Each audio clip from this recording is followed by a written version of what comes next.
Hello दोस्तों, welcome to my story voice, जहां मैं कहानियां सुनाती हूँ। मेरी आज की कहानी है आत्महत्या का डर। ये कहानी बताती है कि आत्महत्या के बाद क्या होता है। तो चलिए जानते हैं अंतिम की इस कहानी से। इससे पहले चैनल को अगर सब्सक्राइब नहीं किया तो कर लीजिए। तो चलिए शुरू करते हैं कहानी। कल रात मैं बहुत घबराया था, बेबस और अकेला, बिल्कुल ही अकेला। मैं कौन? मैं अंकित, इंडिया के नामी इंजीनियरिंग कॉलेज के बीटेक अंतिम वर्ष का छात्र। पिता बैंक के बड़े बाबू के यहाँ ड्राइवर हैं, माँ गृहिणी और 3 बहनें हैं, जिनमें एक बड़ी बहन प्राइवेट स्कूल में टीचर है और 2 छोटी बहनें अभी पढ़ाई कर रही हैं। इन सब के बीच मैं माता पिता का इकलौता बेटा और बहनों का इकलौता भाई। तो मेरा पालन पोषण बड़े ही लाड़ प्यार से हुआ। सारी इच्छाओं को जरूरत समझ के पूरा किया गया। बहनों की पढ़ाई सरकारी स्कूल में और मेरी प्राइवेट में हुई। बचपन से ही हर बार हर मोड़ पर यही एहसास कराया गया कि मैं उन सब का एकमात्र सहारा हूँ।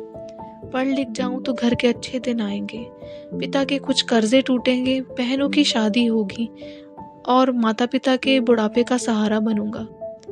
मैं भी दबाव में आकर दिन रात मेहनत कर अच्छे अंक लाता रहा और सबकी खुशी का तो ठिकाना ना रहा। जब इंजीनियरिंग का एंट्रेंस एग्जाम मैंने अच्छे अंकों से पास कर लिया, बड़े बाबू से सिफारिश कर लोन का भी इंतजाम हो गया। बस तब से चल पड़ी एक नया सफ़र। हाँ, सफ़र ही तो था जो मुझे मंजिल तक ले जाता। मुझ पर पूरे परिवार के साथ साथ अब लोन चुकाने की भी जिम्मेदारी आ गई। पर मैं बहुत आशावादी, ऊर्जा से लबालब भरा हुआ था, क्योंकि मैं जानता था कि यहाँ से निकलने पर मेरे हाथ में एक अच्छी नौकरी होगी जिसमें सारी जिम्मेदारियाँ आसानी से पूरी कर पाऊंगा। तो मैं लग गया काम पे, अपना पूरा जोर लगा दिया इन 3 वर्षों में। फाइनल ईयर के एग्ज़ाम के पहले ही कंपनियां आने लगी और छात्रों को सिलेक्शन कर नौकरियां देने लगी। यह वक्त था अपनी दिन रात की मेहनत के फल पाने का। मैं भी कई तरह से इन तैयारियों में लग गया, पर एक के बाद एक अवसर पर निराशा ही हाथ लगी। थोड़ी थोड़ी कमियों की वजह से चूक गया। कहीं अंग्रेजी ने साथ छोड़ा तो कहीं मेरे सेल्फ कॉन्फिडेंस ने। परसों अंतिम कंपनी आई और मेरा चेयर किए बिना ही चली गई। सारे विद्यार्थियों में मैं अकेला खाली हाथ रह गया। डिप्रेशन होना लाजमी था। मैंने सिगरेट का सहारा लिया, रात भर जागता और पूरे कमरे को सिगरेट के धुएं से भर देता और उस घुटन में मेरे भीतर की घुटन को आराम मिलता। घर के फोन को अनदेखा करने लगा। एक ही बात का जवाब देते थक गया था। माँ का रोना, पिता के सवाल मुझे काटने को दौड़ते थे।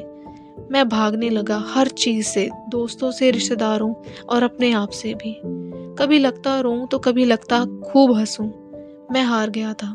जिंदगी के दौड़ में मैं केवल अकेला हार गया था। और किससे कहता ये सब? इन सब का जिम्मेदार मैं खुद था। कहाँ तब मैं परिवार वालों का सहारा बनना कि अब बोझ बन गया था।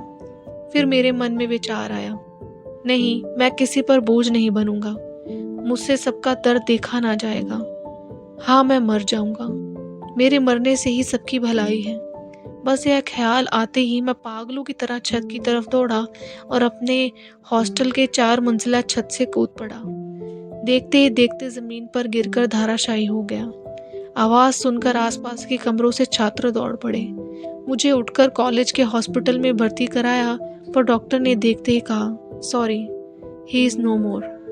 कॉलेज में हड़कंप मच गया। आप सोच रहे होंगे, अंतिम मर गया तो यह कौन कहानी सुना रहा है?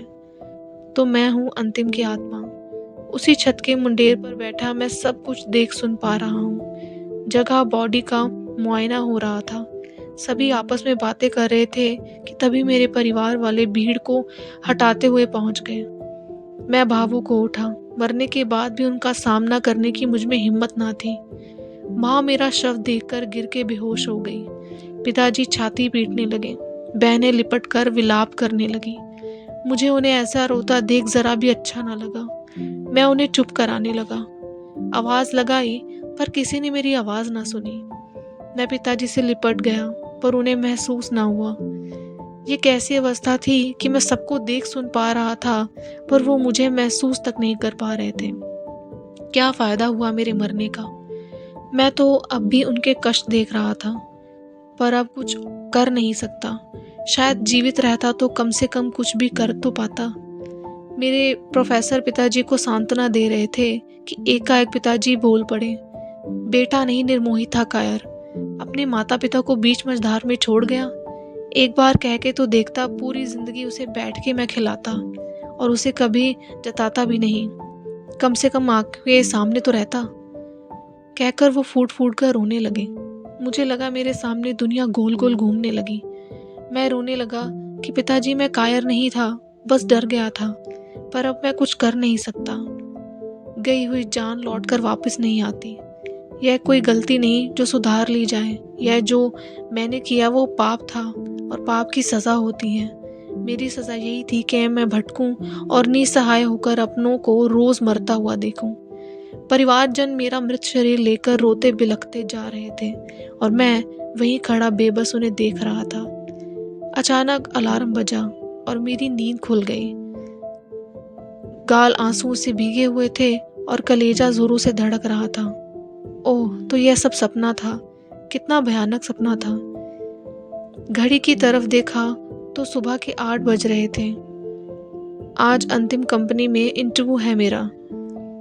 मैं जल्दी से उठकर तैयार होने लगा कि फ़ोन की घंटी बजी और उधर से माँ बोली, बेटा तू अच्छे से अपना इंटरव्यू देना, किसी भी बात की चिंता मत करना, हमारे लिए तू ज़रूरी है, तेरा काम नहीं। तो दिल पर कोई बोझ ना रखना, और हाँ, हम सब हमेशा तेरे साथ हैं। मैं आंखों में आंसू और होंठों पर मुस्कान लिए उनकी बात सुन रहा था और एक बात तो जान गया था कि हर प्रॉब्लम का सलूशन आत्महत्या नहीं, बल्कि जिंदा रहकर उन हालातों को बदलने में है। आत्महत्या से तो कुछ नहीं बदलता और आप चाहकर भी कुछ कर नहीं पाते। दोस्तों, ये कहानी हमें बहुत कुछ सिखाती है। माना कि आजकल की भागदौड़ की ज़िंदगी में हम डिप्रेस हो चुके हैं, प्रॉब्लम्स ने घेर रखा है, पर मरना किसी बात का सलूशन नहीं है। मरने के बाद प्रॉब्लम ज़्यादा होती हैं। दोस्तों, आई होप आपको ये कहानी अच्छी लगी, इस कहानी से कुछ सीखा होगा आपने। तो चलिए इस कहानी को लाइक करें, शेयर करें दूसरों के साथ, ताकि वो भी इस कहानी को देखकर समझें और इस बात को समझकर कुछ सीख सकें। चलिए, मेरे चैनल को अभी सब्सक्राइब नहीं किया तो कर लीजिए, जिसका नाम है माई स्टोरी वॉइस, जहाँ मैं कहानियाँ सुनाती हूँ। बेल आइकन को ज़रूर प्रेस करिएगा ताकि आपको मेरी आने वाली कहानियों की नोटिफिकेशंस मिलती रहे। इस कहानी से आपने क्या सीखा कमेंट में ज़रूर लिख के बताइएगा। तो चलिए मिलते हैं फिर अगली बार नई कहानी के साथ, नए विचार के साथ। Thanks for watching and listening my story voice, जहाँ मैं कहानियाँ सुनाती हूँ।